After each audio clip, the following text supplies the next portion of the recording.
Olá, meus amigos e meus irmãos, tudo bem com vocês? É muito bom ter vocês aqui para juntos estudarmos a Palavra de Deus.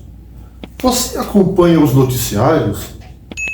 Já percebeu as calamidades que estão acontecendo no nosso mundo?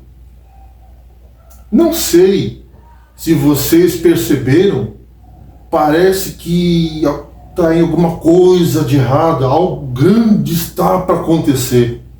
Mas o que a Bíblia nos diz sobre isso? Mas antes de continuar, vamos orar. Bendito és tu, Senhor nosso Deus, Rei do Universo. Venha abençoar o nosso estudo. Ser presente aqui, Senhor Deus, nos abençoe e nos guarde. É o que pedimos em nome de Jesus. Amém. Vamos ler Apocalipse 6, 12, 13?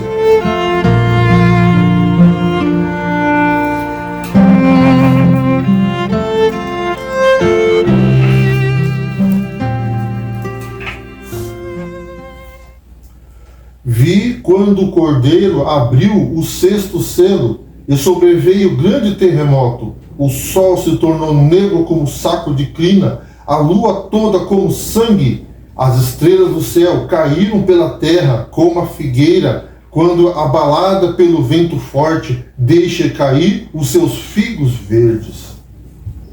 Os 4 eventos narrados no sexto selo do livro do Apocalipse são muito importantes para nós, porque fazem parte da lista dos sinais que indicam a breve volta de Jesus a esta terra. Vamos analisar o primeiro. Grande terremoto em 1º de novembro de 1755. A cidade de Lisboa, em Portugal, foi atingida por um terremoto de grandes dimensões. Os primeiros abalos foram sentidos por volta das 9h30 da manhã. O terremoto, que hoje se estima ter sido de intensidade 9 na escala Richter, foi seguido de um tsunami. Por se tratar do dia de Todos os Santos, muitas pessoas se encontravam nas ruas e nas igrejas, o que resultou em maior número de vítimas. Ficou conhecido como o Terremoto de Lisboa. O próximo é o sol se tornou negro como um saco de crina. Em 19 de maio de 1780, ocorreu um evento que foi chamado pelos historiadores como o Dia das Trevas. Por volta do meio-dia, a escuridão da noite surgiu.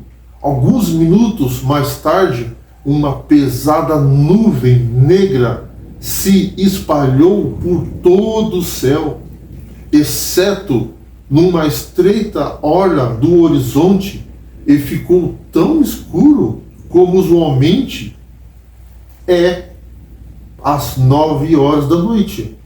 O sol escureceu, mas não foi um eclipse.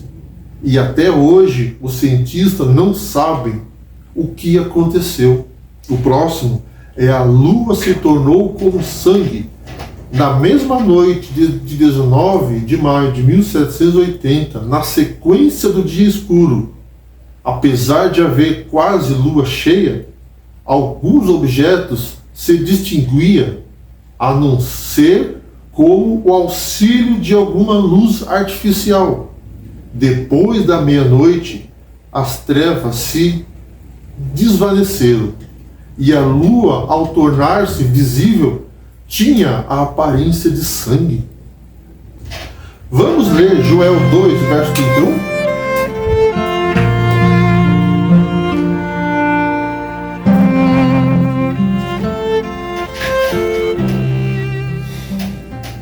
O sol se converterá em trevas, a lua em sangue, antes que venha o grande e terrível dia do Senhor. Queda das estrelas. Na noite de 3 de novembro de 1833, milhares de meteoros de Leônidas foram vistos cortando o céu. Os astrônomos, que estimaram que cerca de 1000 meteoros por minuto emanavam da constelação de Leão. Eram tantos que esse dia ficou conhecido como o dia em que as estrelas caíram. O princípio das dores é caracterizado por grandes desastres naturais e catástrofes de grandes proporções, tais como erupção vulcânica, terremotos, desabamentos, furacões e por aí vai. Mas não somente isto, os valores sociais e morais entrarão em decadência assustadora e o amor se esfriará de quase todos. Vamos ler Isaías 5, versículo 20?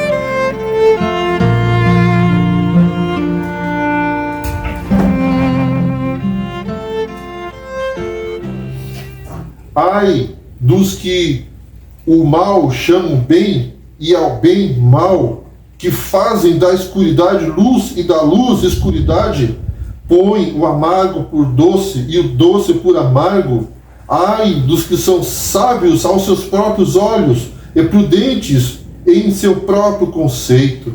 Ai dos que são heróis para beber vinho e valente para misturar bebida forte, e os quais por suborno justificam o perverso e o justo negam justiça. Mas é importante observar o que Jesus e Paulo falam sobre a semelhança dessas ocorrências com os sinais do tempo, com as contrações de parto. Com o passar do tempo, acontecem progressivamente, repetidas vezes, progressivamente mais longa, e intensificam-se progressivamente mais forte.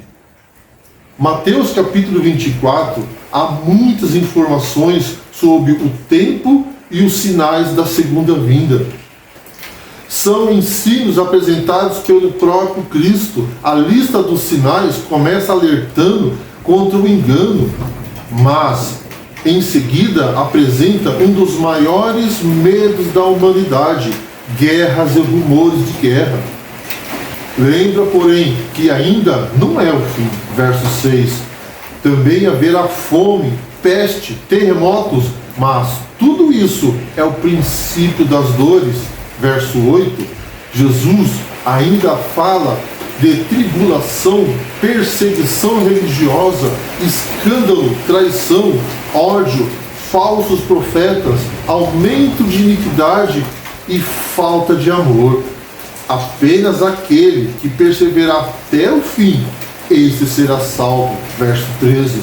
O sexto selo culmina com a segunda vinda de Cristo. Por isso, podemos adequadamente chamá-lo o tempo do fim. Tudo isso aconteceu após a abertura do sexto selo, que é os sinais da volta de Jesus, e teve início ao princípio das dores. Paulo explica, são as dores de parto do planeta que geme cada vez mais forte por estar chegando a sua hora. Romanos 8 e o verso 22. Vamos ler 1 Tessalonicenses, capítulo 5, verso de 1 a 3?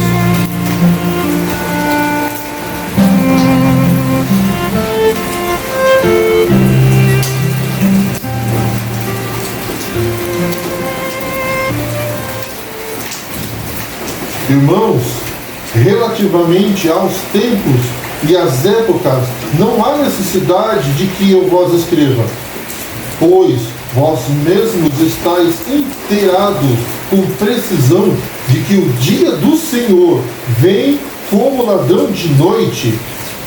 Quando andarem dizendo paz e segurança, eis que lhe sobrevirá repentina destruição, como vem as dores de parto, e que está para dar à luz, e de nenhum modo escaparão.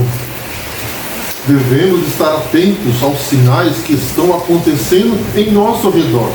As profecias estão se cumprindo. Temos que nos preparar e vigiar.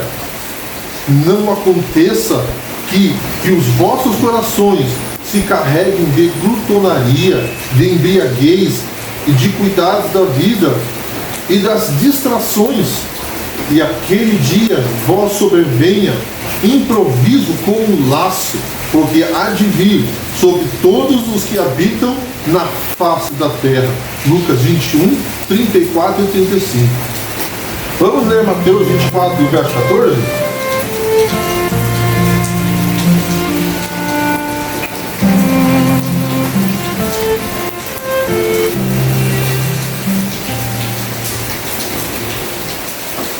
E será pregado este evangelho do reino por todo o mundo, para testemunho de todas as nações, então virá o fim.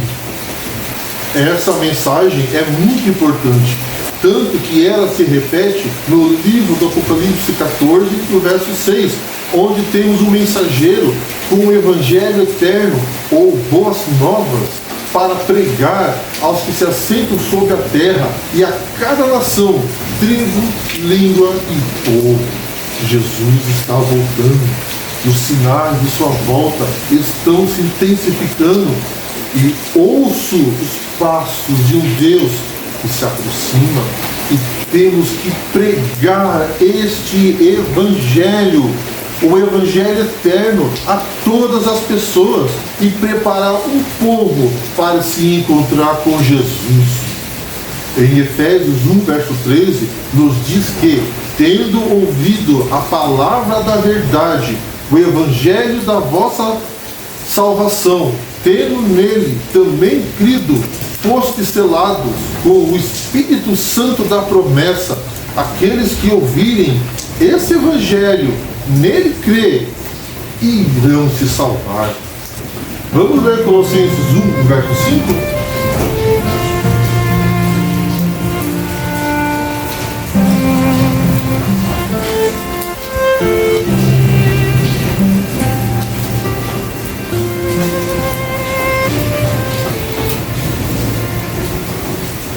Por causa da esperança que vos está preservada nos céus, da qual antes ouviste pela palavra da verdade do Evangelho. Veja que neste Evangelho está a palavra da verdade. E o que é a verdade? Em João 14, verso 6, Jesus diz que Ele é o caminho, a verdade e a vida. Este Evangelho é Jesus. Ao morrer na cruz, Jesus realizou um ato de amor e sacrifício extraordinário. Jesus morreu para pagar o preço pelos nossos pecados.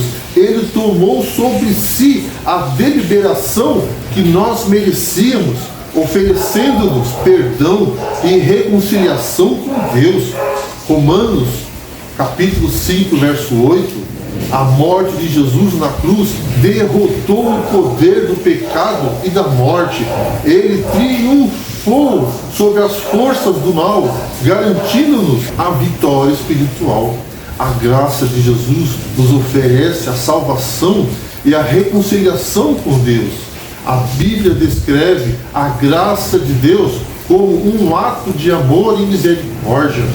Em Efésios 2, 8 a 9, Ele é a verdade. Temos que falar de Jesus a todas as pessoas, pois Ele está voltando e este mundo está condenado. Vamos ler Apocalipse 14, verso 7?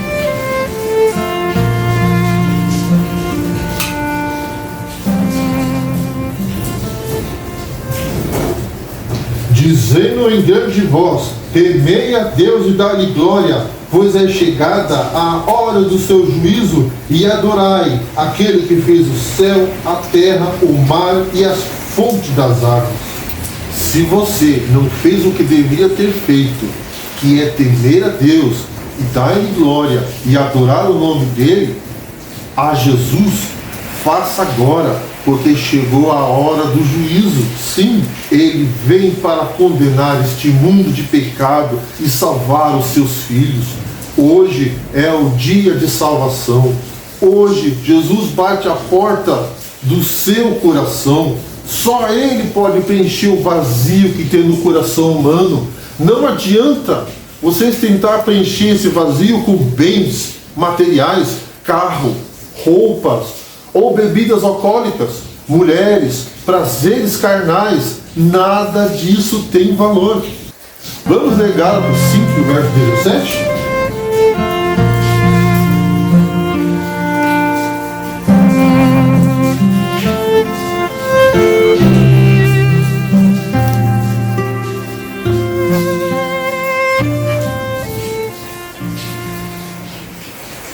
Porque a carne milita contra o Espírito, e o Espírito contra a carne, porque são opostos entre si, para que não façais o que porventura seja do vosso querer. Chegou a hora do seu juízo. Qual será a sua decisão? Toda a humanidade terá a oportunidade de atender ao convite de Cristo. Somente então o conflito cósmico chegará ao fim. Na volta de Jesus, só haverá duas classes de pessoas: aqueles que ficaram contentes com a volta de Jesus e aqueles que... Vamos ler Apocalipse 6, verso 15.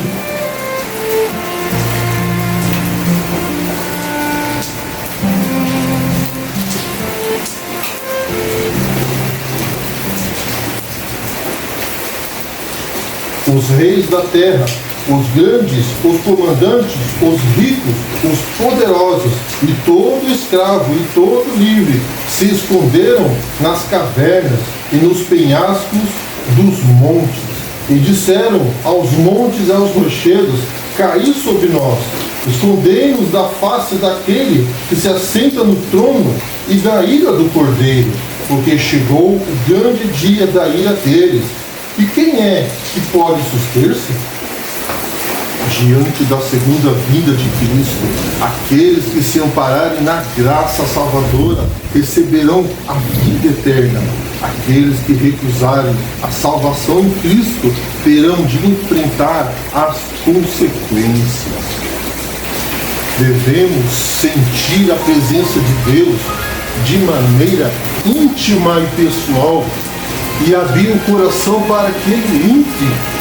Não quer você hoje aceitar a Jesus como seu Salvador pessoal e Senhor de sua vida e se preparar para se encontrar com Ele quando Ele voltar?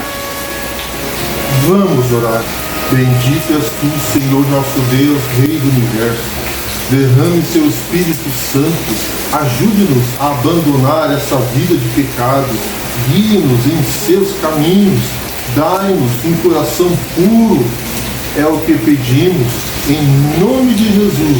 Amém. E que Deus abençoe a cada um de vocês.